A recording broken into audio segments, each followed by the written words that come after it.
Queremos, Senhor, que Tu sejas o centro da nossa vida, da nossa história, do nosso coração. Quantas desarmonias acontecem em nós, pecados, mágoas, quando o Senhor não é o centro. Sejas o centro, Senhor, da nossa mente, da nossa alma, do nosso coração, de toda a nossa vida. Amém. Que bom poder começar cantando isso. E Cleuber, saudade, viu? Opa! Andando muito por aí ou não? Graças a Deus.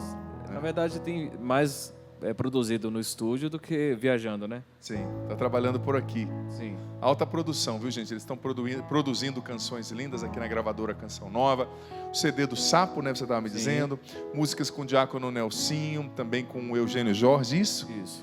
Graças a Deus, gente. Só produção maravilhosa que vai encher o teu coração de alegria ouvindo essas lindas canções. Cleuber, muito bem-vindo. Um abraço na sua esposa, na sua menina. Obrigado. Encontrei o Cleuber esses dias no supermercado, gente. Padre também faz compra de vez em quando. Tava lá o Cleuber. A sua menina estava também? Estava? Ah, é verdade, estava no seu colo. Isso. Tá linda a menina, diga-se de passagem. Um abraço então à esposa, toda a família do Cleuber. E quero acolher, Cleuber, também todo esse time maravilhoso aqui nos estúdios, os nossos cinegrafistas. Já disse, mas retoma a equipe da liturgia, o Edson, todos fazendo acontecer esse programa também lá na Twitter, né, onde estamos trabalhando para a transmissão desse programa. E Cleuber, o tema de hoje dá pano para manga. Como lidar com a ira. Veja bem, a gente quando fala de ira, Cleuber e quem está em casa, eu vou indo até para o meu sofá, que eu estou com saudade dele, viu, Cleuber? Vou falando com você e com quem está em casa e no meu sofá. Saudadinha aqui do meu sofá, dessa planta aqui que é chamada bambu japonês, Cleuber. Olha. Você sabia? Eu demorei umas 2 semanas para decorar o nome disso aí. Bambu japonês. Mas você sabe que a ira é uma realidade muito complexa da gente entender. Porque veja bem, Cleuber e quem está em casa. Se você pensa, não tem nada de bom na raiva, sentir raiva é muito ruim, sentir ira é muito ruim, então eu não posso sentir, eu não posso. Se você reprime, isso é muito ruim, porque tudo que você reprime sem sabedoria vai estourar dentro de você de alguma forma. Vai estourar em doenças, tem gente que morre, tem infarto por causa de raiva, de ira. Sabe? Se você reprime, vai estourar de alguma forma, vai te prejudicar de alguma forma. Então, a igreja e a palavra de Deus não falam de reprimir, elas falam de ordenar. Há uma diferença entre reprimir a ira e ordenar a ira. Aquilo que Santo Agostinho falava da ordo amores, né? A ordem do amor. Ordenar segundo o amor de Deus, segundo o pensamento de Deus. Isso em tudo na vida, nossa sexualidade, por exemplo, que é um dom. Você não reprime, você ordena no casamento para viver dentro da sexualidade, dentro do matrimônio, no celibato, no meu caso, para viver dentro do celibato, mas não é uma repressão, não é? A igreja, a Bíblia não fala de reprimir, fala de ordenar, né? Mas nós vamos entender, porque veja bem, sentir ira todo mundo sente, mas hora ou menos horas você vai sentir raiva, né? E tem gente que parece que nasceu para despertar nossa raiva, você já percebeu? O cara fala, o que eu fiz para te deixar com raiva? Você está respirando, meu amigo. Parece que tem gente que nos irrita, né? De diferentes temperamentos, de diferentes percepções da vida, né? Então tem pessoas que vão nos irritar. Mas o que fazer com a ira? Porque a ira é uma emoção. A palavra emoção vem do latim, emovere, que quer dizer uma energia interior que te move. O que fazer? Como lidar? Vamos aprender a partir da palavra de Deus a lidar com a ira. A citação de hoje está em Eclesiástico, capítulo 27, versículo 33, então capítulo 28 até o versículo 9, porque o 33 é o último versículo do capítulo 27. Então Eclesiástico 27, 33 até o 28, 9. Presta atenção, que essa passagem é linda, e diga-se de passagem, que o livro do Eclesiástico, gente, ele traz uma sabedoria singular mesmo. Ira e furor são 2 coisas detestáveis, e até o pecador procura dominá-los, né? Ordená-los. Quem quer vingar-se, encontrará a vingança do Senhor. Olha o que a Bíblia está dizendo, que pedirá severas contas dos seus pecados. Perdoa ao próximo que te prejudicou, assim quando orares, teus pecados serão perdoados. Um ser humano guarda raiva contra o outro, como poderá pedir a Deus a sua cura? Olha só que forte. Se não tem compaixão do seu semelhante, como poderá pedir perdão dos seus pecados? Se ele, que é um mortal, guarda rancor, como é que pede perdão a Deus? Quem é que vai interceder pelos seus pecados? Lembra-te do teu fim e deixa de odiar. Pensa na destruição e na morte e persevera nos mandamentos. Pensa nos mandamentos e não guardes rancor do teu próximo. Pensa na aliança do Altíssimo e não leves em conta a falta alheia. Palavra do Senhor, graças a Deus. Esse é o tipo de palavra, Cleuber e quem está em casa, que você não precisa explicar. Tão profunda, né? Tantos ensinamentos. O livro do Eclesiástico é fantástico. Então veja bem, o livro está dizendo o seguinte: não guarde rancor. Não é não sinta raiva, porque sentir raiva nós vamos sentir. Ter raiva nós vamos ter. O problema não é ter raiva, o problema é quando a raiva te tem. Ou seja, quando você não ordena, quando você não canaliza, quando você não domina, quando você se deixa levar pela raiva, pela ira. Por exemplo, uma pessoa, por causa da ira e da raiva, é capaz de matar um ser humano, um outro semelhante, né? E muita gente mata por ira e por raiva. Muita gente prejudica por ira e por raiva. Então, a palavra nos diz, retomo, ira e furor são coisas detestáveis. Quem quer vingar-se encontrará a vingança do Senhor. Em primeiro lugar, nem sempre sou eu que vou fazer justiça, na verdade quase nunca. Porque a vingança pertence a Deus, Ele que vai fazer justiça. Perdoa o próximo e os teus pecados serão perdoados. Ou seja, se você guarda raiva contra outro, como você vai poder pedir a Deus a cura, versículo 3? Muita gente não é curado porque não perdoa. Depois, se você não tem compaixão do seu semelhante, se você que é mortal guarda rancor, como você vai pedir perdão a Deus, que é imortal e perfeito?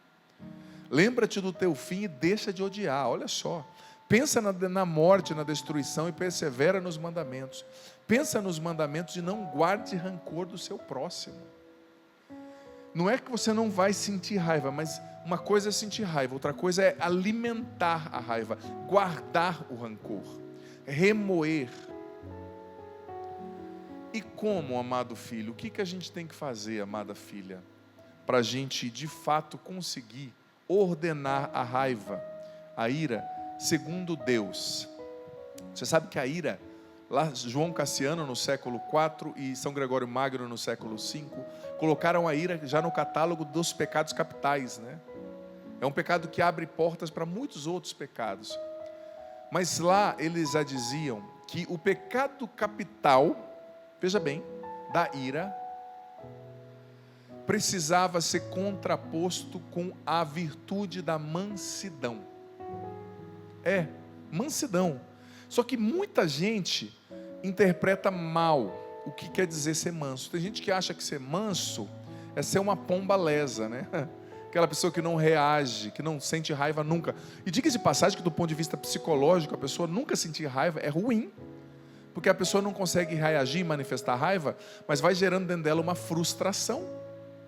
Porque ela vai sendo ofendida e guardando, que lá na frente pode gerar uma depressão e até uma tendência suicida, não é? Então ser manso é, em primeiro lugar, incorporar o caráter de Cristo, que disse em Mateus 11:29, eu sou manso e humilde de coração. A mansidão é composta por aquela atitude sábia que os filósofos estoicos diziam, Sêneca dizia, né? Que a sabedoria consiste em saber retardar a ira. Ou seja, eu não vou agir impulsionado por aquele primeiro ímpeto que vem, né? Que às vezes dá vontade de esganar, vontade de falar o que vem na boca. Mas eu vou respirar, eu vou pensar, eu vou rezar, eu vou retardar o primeiro impulso. E aí vou ter condições de pensar melhor o que dizer e o que fazer. Porque quando acontece uma coisa que alguém te ofende, ou que você se sente ofendido, né? A tendência é a gente já reagir, né? Já falar, e já quer soltar os cachorros. Mas a sabedoria está justamente em você respirar, pensar. Porque a raiva, ela rouba a oxigenação cerebral, né? Você não pensa, você hiperventila. os batimentos cardíacos vão lá em cima. Mas se você espera, se você retarda a reação da ira, aquela raiva momentânea, o ímpeto que vem na hora da raiva, você vai conseguir ter condições de agir com mansidão, sabe? De agir com mansidão. E veja bem, a gente precisa entender que ser manso não é ser um trouxa, um panaca, mas é amar. Porque Santo Agostinho dizia, onde não há paciência, e a gente pode dizer, onde não há mansidão, porque a mansidão é um desdobramento direto da paciência, onde não há paciência, não há amor, dizia Santo Agostinho. Por quê? Porque, como diz a primeira carta de São Paulo aos Coríntios, capítulo 13, o amor é paciente, o amor é manso. Como a paciência e a mansidão fariam os nossos relacionamentos muito melhores e as nossas famílias mais felizes e harmônicas. Nós teríamos mais paz em família se nós fôssemos mais pacientes e mansos. Porque veja bem, eu sou padre e escuto muitas famílias. E quantas pessoas machucadas, quantos casamentos acabaram, quantos filhos, pais machucados, por quê? Por causa da agressividade dentro de casa, a impaciência, a não mansidão, a ira, as palavras agressivas. O esposo que vai... Eu sei que a vida de casado não é fácil, né? Com filho não é fácil, pagando conta não é fácil. Mas o esposo vai ficando agressivo com a esposa vai ficando agressiva com o esposo, vai faltando paciência, vai faltando mansidão. Eles não percebem, porque isso vai acontecendo paulatinamente, gradativamente. De repente os corações já estão distantes um do outro, né? E eles estão se machucando. Depois acaba o amor, acaba a comunhão. Porque, gente, a decepção, a agressividade, a mágoa constante destrói qualquer relacionamento e apaga a chama do amor no coração do outro.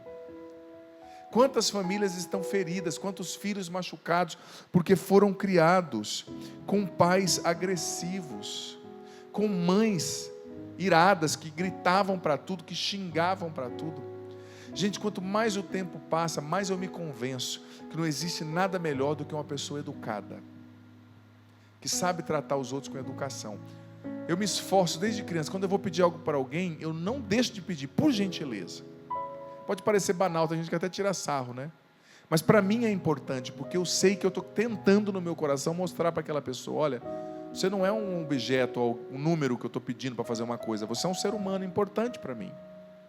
Educação, bons modos, cabe em qualquer lugar, mas às vezes a gente vai se acostumando a ser agressivo em família, a criar os filhos assim, nessa ira, nessa revolta, e às vezes a gente vai se deixando levar pela ira, agindo impulsionado pela raiva, aí a gente fala com raiva, meu Deus, para catar as penas depois demora, porque você machuca as pessoas. A gente reage com raiva e para catar as penas depois demora, porque quando você age com raiva, você não pensa e você faz coisas que não deveriam ser feitas ou que não precisariam ser feitas daquele modo. Lá na empresa, por exemplo, se você é um encarregado, até um patrão, um empresário, se você reage na hora da raiva e machuca a sua equipe, vai ser muito difícil você reconquistar depois. Ainda mais hoje em dia, graças a Deus, as pessoas não se sujeitam mais a trabalhar num lugar que elas são humilhadas. Demais assim, né? A maioria das pessoas não se sujeitam. Então todo mundo merece ser respeitado. E você sabe que a ira também, ela tem a ver com uma imaturidade de base e uma falta de conversão. Em primeiro lugar, a falta de conversão. Por quê? A ira é uma falta de imitar Jesus, manso e humilde de coração. Uma falta de amor, falta de paciência, de mansidão. Falta de imitar as virtudes do coração de Jesus. Então é uma falta de conversão. Mas também é uma imaturidade de base. Por quê? Porque na ira há no fundo um capricho. Há no fundo uma meninice, uma criancice. Me explico. Santo Tomás de Aquino usou, né, a doutrina aristotélica, né, analisando o ser das coisas. E quando Santo Tomás falava da ira, da raiva, ele dizia que o princípio da raiva, da ira, é o mesmo princípio do desejo. É a nossa parte animal, irascível, né? Então, o seu desejo é movido porque você quer algo que é importante para você. E Santo Tomás, usando ali a doutrina de Aristóteles, do filósofo Aristóteles, explicava que a raiva nasce justamente quando o seu desejo é afetado. Eu queria algo e não aconteceu, aí a pessoa estoura. Eu queria que tal pessoa reagisse assim, a pessoa não reagiu, não agiu, então você estoura. Mas no fundo é uma criancice, ou seja, é como se fosse uma criança dizendo: não me deu o carrinho que eu queria, então agora não brinco mais. Ou seja, o meu desejo não foi satisfeito, eu sou o centro, não tive o meu desejo satisfeito, então chuto o balde. É um pecado, porque falta de conversão é egoísmo, narcisismo, e também é uma falta de maturidade para entender que nem sempre o meu desejo vai ser realizado. Às vezes, por ser um pecado, né, difícil de identificar, tem gente que acha que a ira até é uma virtude, né? Por exemplo, tem gente que tem um senso de justiça, né? É um justiceiro, mas sem caridade. E esse seu ser justiceiro sem caridade pode te levar para o inferno. Porque eu não suporto injustiça. Então a pessoa vê o que ela acha que é injustiça, que ela nem tem noção do que está acontecendo no todo, às vezes, e surta, estoura e fala sem caridade. Só que ela não entendeu que o desejo dela de justiça, que foi contrariado, o desejozinho ali, às vezes não corresponde com a justiça geral no fato. Por quê? Porque Deus vê as situações por prismas que a gente não vê. Deus vê o todo, a gente vê a parte. Por isso que a gente não deve julgar, né? Deus está vendo as razões do coração daquela pessoa, Deus está vendo o que moveu, Deus está vendo as circunstâncias envolvidas no ato, no fato, Deus está vendo aquilo que o catecismo chama de atenuantes e agravantes. Então, quando você, impulsionado pelo seu senso de justiça, destrói o outro, às vezes você está pecando mais que o outro que agiu com mais inocência no coração, fazendo aquilo que não acertou, que ele não tinha noção, ou que talvez não conseguiu ainda vencer aquele pecado, em virtude dos vícios, dos limites, né? Então, a Deus cabe a vingança. Nós acabamos de ler no livro do Eclesiástico. E a Deus cabe a justiça. Cuidado com esse ser muito justiceiro. Claro, se tiver que corrigir, corrija, mas com caridade, com mansidão, com paciência. E trate os outros com respeito. Todo mundo precisa ser amado, todo mundo precisa de carinho, sabe? Essa coisa de que tem gente que só funciona na pancada. Olha, na prática, mesmo que a pessoa precise de uma pancada, a pancada vai surtir efeito se ela for precedida por muito amor, muita mansidão, muita paciência. Jesus falava firme, mas ele falava firme também expressando o amor, mostrando o amor. E até quando ele falava firme com os fariseus, porque no fundo ele tinha o desejo de salvar aqueles homens, que eles se abrissem, que eles se voltassem para o céu, que eles de fato tentassem viver melhor.